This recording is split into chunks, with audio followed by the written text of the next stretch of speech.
In the summer of 1936, the small mining town of Grayford, Nevada, was home to 237 people. Life was quiet but steady. Miners worked the nearby silver veins, children attended the one-room schoolhouse, and on weekends, the townsfolk gathered at the only diner for pie and coffee. Then, on the morning of July 14th, a traveling salesman named Victor Ames arrived in Grayford to sell kitchen goods. He noticed something strange right away: the streets were empty. The doors to homes stood ajar, meals sat half-eaten on tables, and a radio played static in the corner of the diner. There were no people, not a single soul. Victor called out, searched house after house.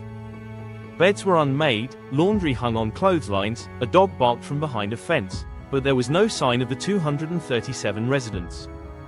Panicked, he drove to the nearest town and brought the sheriff. An investigation began.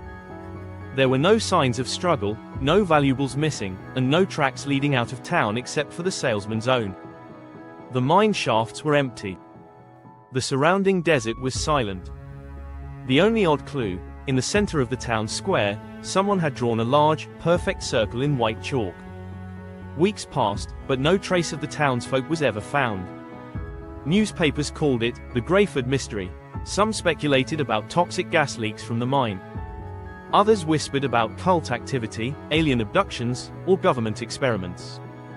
The town itself was eventually abandoned. Buildings crumbled, dust buried the streets. Today, Grayford is nothing but ruins, visited only by curious travelers and paranormal investigators. But if you ask the locals in nearby towns, some will tell you that on still summer nights, you can hear faint voices coming from the direction of Grayford. Some swear they've seen figures moving among the ruins, only to vanish when approached. Whatever happened that night in 1936 remains one of the most chilling unsolved disappearances in American history.